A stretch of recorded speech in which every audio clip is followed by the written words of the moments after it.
It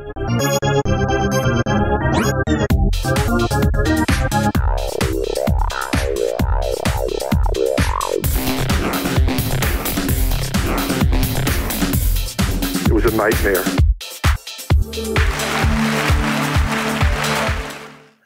Hey guys, welcome to Big Man Gaming. This is episode 4, and today I'm going to be talking about Mists of Pandaria. And with me today I have Madamis, guild leader of the Frost Knights in the realm of Arthas, and a total badass. Now today we're going to be talking about Mists of Pandaria. First off, we're going to be talking about the first quest to get you started and get the ball bouncing on the whole thing. Matt, you want to go ahead and tell us a little bit about it? Well, you know, I started off on launch night, and it was pretty crazy. You got everybody on. So we're all flying to the keep, we're getting the quest, flying up to the gunship, getting taken to Pandaria for the first time. It's crazy. You get immersed right away in a big battle. Everything's going crazy. You got everything going on. You jump in a little gyrocopter. I think the first quest you had to kill like 60 little orcs on the ground and some like siege equipment and all that. And then you went ship to ship, taking out the first one, the second one. Then you finally get to land and start going nuts and seeing the new place. It looks beautiful there. Well, you were talking about the first night, launch night. And I played a little bit on launch night, and I tell you what, it was a cluster. How hard was it for you? Well, the first quest alone, like you get past the part where you're circling the island and you're blowing everything up. Mm-hmm. Once you get to the ship, I swear I was there for a half an hour. It's crazy because all the people who were on, it looked like a big bug or something. Like everybody just jumbled together. It was ridiculous. Yeah, I had a hard time because like I got to the ship where you're shooting the barrels and trying to blow them up, and it's just probably a cluster of probably 80 people in the same spot, so you can't see the ship. It's just graphics. That's all you see. It was ridiculous. It was just shooting everywhere. Yeah. Nobody would wait, and it's like, I'm never going to leave this area ever. Okay, so then obviously once you get past the first area, you get onto the land, you see the beauty of it. What was the grind like, going from different places to different places? I mean, within how long it's been out, have only gotten to an 86. I mean, I do other things. I have school and whatnot. But for somebody that's like you that, you know, uses this kind of as this is what you do and this is your kind of your mentality, how long did it take you to get to level 90? Oh, man. I think I hit 86 in the first day. I launched it at 2. I think I was done. I think I played for like 5 hours. The first level was like 15 million experience. So it's like, if you remember the grind from Cataclysm when you went from 84 to 85 and how much Twilight Highlands and all that took forever to get through, it was like that, and then it just got to be more as you went on. I think the grind itself took me about, 3-4 days, I think. Okay. Well, while we're on it, why don't you tell us a little bit about the different areas? Since I'm obviously still at 86, I'm still in that first area. I think it's the Jade Forest. Mm-hmm. Tell us about like the rest of the areas. You know, do they vary in color, or are they still very green and lush and very Chinese looking, or are they different? If you go south, it's still pretty green, jungly, little islands and stuff. You go more western, you have like the area where the Klaxi are. It's one of the 89 level zone areas. That's more like, think Wrath of the Lich King, like dark and like my kind of area, because, you know, me being a Death Knight, it's just I felt at home. And then up north you have the Kumai Summit. That's very like arid, just very open. You can see everything, which was nice when you had all these hordes trying to gank you. I could see them coming, and I'd just be like, all right, we got a fight in our hands, boys. Better get set up for this. Nice. So now that you are level 90, how difficult is it for you to gear yourself out? Well, me being a big PvPer, it's just been same old, jumping BGs, grind, and playing arenas, getting capped out, getting set up to really push the season. Okay. Well, since we're talking about the grind and PvP, what are there any new battlegrounds? You have the you have the minecart one, and I've done that one time. It's basically, I want to say, it's moving nodes. It's like playing Galneus, where you have the 3. Instead, you have 3 like set nodes. You have 3 that are moving, and the object is to control it all the way till it hits the part where it drops off and you get the points. Okay. And then the other one, you have the one where you have to carry the orbs, and it's like an arena style atmosphere where you're constantly dropping position. You have an orb, you do immense damage, but at the same time, you can get blown up very fast. All right. the new capital city. I mean, every expansion has had a new place to go. You know, with Vanilla, you had your main capital cities of Orgrimmar and Stormwind, and then Burning Crusade, you had Shattrath City, and then Wrath of the Lich King, you had Dalaran, and then Cataclysm went back to Stormwind and Orgrimmar. So in this one, what's this one like? It's crazy because it really, they kept the feel of how Cata was, where everything was either in Stormwind or Orgrimmar, but instead they simplified it down to like a little type town thing. So you're in the Vale of Eternal Blossoms, and you have the big Mogu Shun Palace, whatever, in the middle. And to the left you have the Horde base, and to the right you have the Alliance base. Like, you can look at each other. Like, you know where they are, they know where you are. So it's really, it has the same look to it, but it really gives you that world PvP aspect. Because you get bored, it's like, hey, let's try to mess up these Hordes. So you can just go next door and just have fun. Just fly over, jump in, and see how long I last before I get my ass kicked. Nice, nice. So then, since they don't utilize Stormwind anymore as the capital city, how busy is Stormwind now?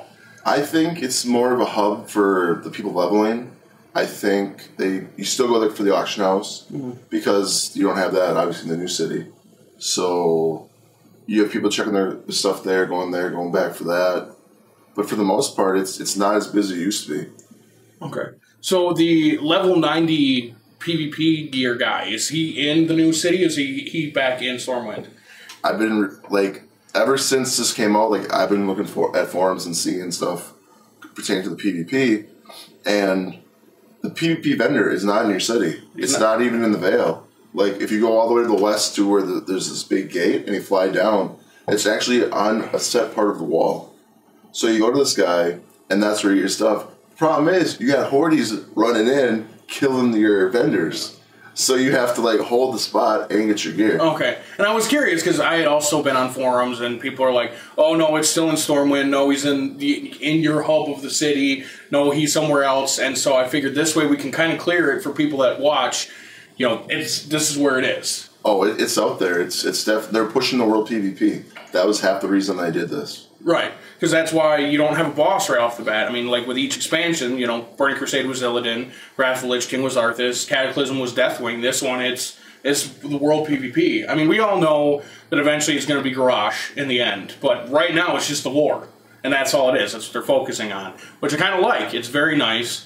Some of the dungeons, that's what I wanted to talk about. Have you played any of the dungeons, and what are they like? I have played, when you start out from 85 to, before you get 87, you run 2, and then when you get 87, you get 2 more. They're pretty cool. I mean, I think they put a lot of work into this game. I don't think it's not super hard out the gate, but it's definitely hard enough where you have to understand what's going on and really get a feel for it. Okay. Well, and also some of the older heroics, do they still allow you to play some of those, when you hit 86 and 87? I know when you're 85, you can still run HOTS or Hour of Twilights.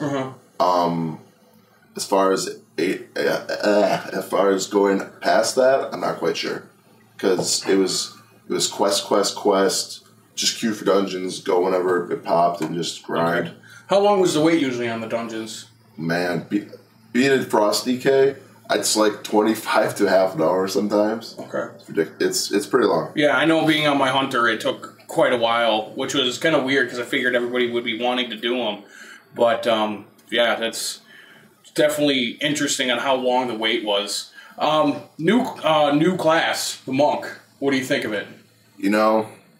I know you know this like I do. Being a big Dragon Ball Z fan, it's you have this class where you punch with your hands, and I think on level 30 you learn a Chi Blast or something. Nice. I'm just Red Stormwind, got the Super Saiyan hair going, started punching things. Yeah, I did the same thing. I named mine, got him going with the Stormwind, got the golden hair spiked up, and that's what I do when I don't play my Hunter. I'm playing the Monk, and it looked like a Super Saiyan. It felt very Dragon Ball Z-ish. It was nice. With any other race, I can't really tell you, but as a human, it's fun.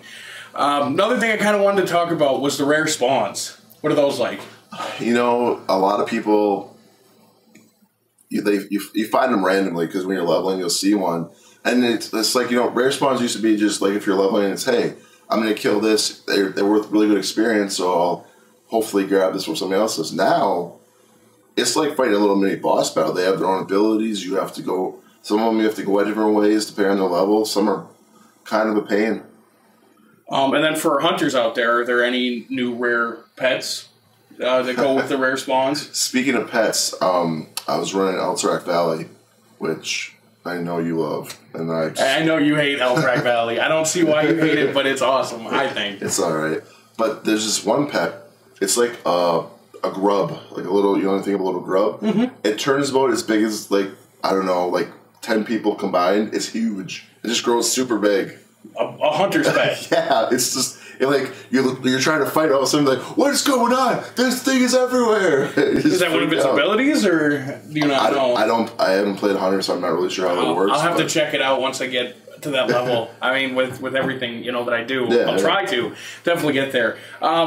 I think that's pretty much all. I mean, this is a huge expansion. As fast as they seem to push it out, and as small as it seemed, only going 5 levels, it actually is quite huge. I played quite a bit, and like I said, I'm only at 96, and him, it took, he got to 90, but it took him a while. So definitely, if you haven't picked it up, I would definitely say so. The nice thing that Blizzard has done for this one is, if you don't have the expansions, you can still play as the different races. Take that as you want. I mean, some people feel cheated out by it because they bought the expansions so they could play with them. And the other people that didn't are like, yeah, I can finally. I mean, we even had some people that used to be in our guild that only had till level 70. Yeah, I mean, the nice thing with the new expansion coming out, it makes the old expansion cheaper. And in the battle chest now, you have Wrath of the Lich King included in that. So, like, you buy that, you get Vanilla, you get BC, and you get Wrath. So, I mean, right when that launched, I saw, like, Twink guilds. Love Twinks. Like, level 80 guilds now. Right. And I was like, that's cool. People who can't afford to buy new games but still like to play the game, that lets them see some new content. Right. And gets to play with the new characters and stuff. So that's pretty. Another thing we wanted to talk about real quick, scenarios. Why don't you go ahead and tell them a little bit what it's like? It's like when we started and we had the Theramore scenario and you jumped into that, I think it's a nice way of filling the storyline and doing other things in the game, and it's a nice, from the raiders I've talked to, it's a nice way to get some quick valor in trying to cap. You get some nice gear out of it. It's pretty nice. I mean, it's cool. The nice thing about it is too, like if you don't want to wait for a dungeon, and you maybe, you're on a half-hour lunch break at work or whatever, an hour lunch break, and you've got to get your WoW fix in, you don't have to wait that long for a dungeon, because you don't have to have the tank, the healer, and then the 3 PvP. It's you queue up for it, and it's whatever 3 first come available, and you guys do it, and that's it. And so you get out there right away, you get working, and you can do it and within an hour if you need to, if that's what you have for your hour lunch break. The nice thing also is if you die, at least for Theramore, I don't know about the other ones, but if you do it on Theramore, you die, and it's kind of like when you're in a PvP server. It does this countdown, and then it automatically resurrects you. So you don't have to worry about, running back into the dungeon and catching back up with your team, or having to worry about one of your teammates resurrecting you. Mm-hmm. Some of the one for Theramore I played, some of the gear was nice. I think the gun I got from a hunter, was better. I don't remember. I did it mainly for the story, because I know Theramore was a big deal going into Myth. The only crap I gotta say about the Theramore scenario is if you're a Horde, you get a bomb. We get a white tabard with a Seaman logo on it. It's like, I don't need that. Give me this bomb that I can throw at things. But the bomb doesn't even do anything, does it? No, just but visual? It's sweet. That's another cool thing about Mists of Pandaria. There's a lot of, like, new little gadgets you have that, like, you get a marmot and you can just punt.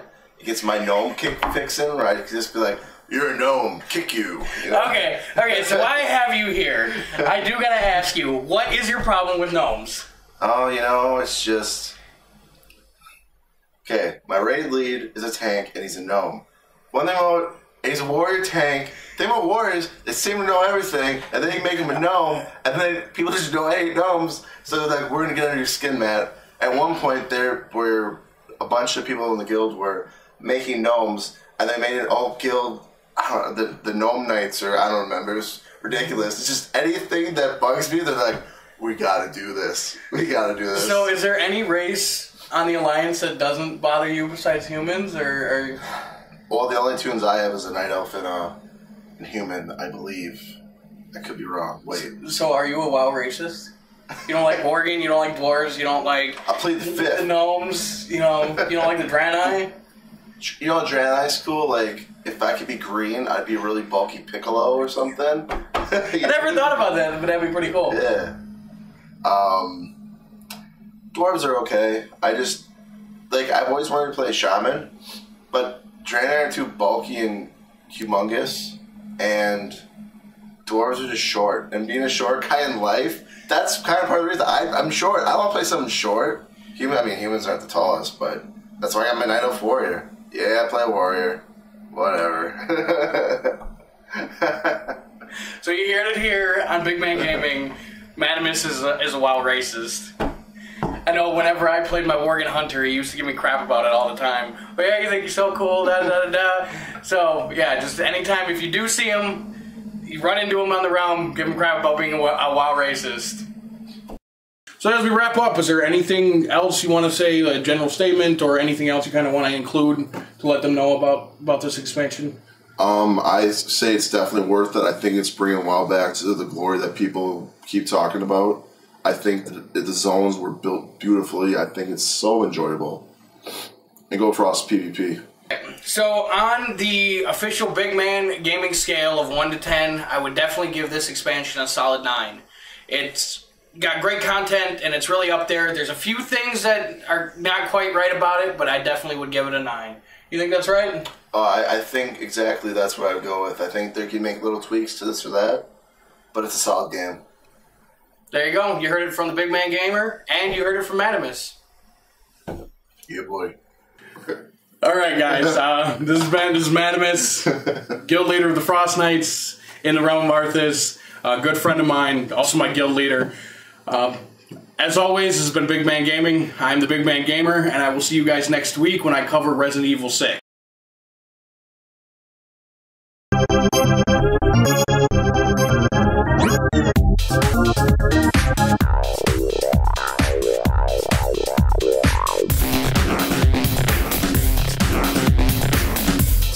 It was a nightmare.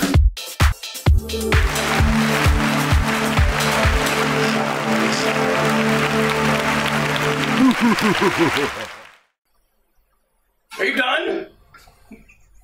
I hate you. I hate this kid right here. Bane of my existence. Alright. We're good.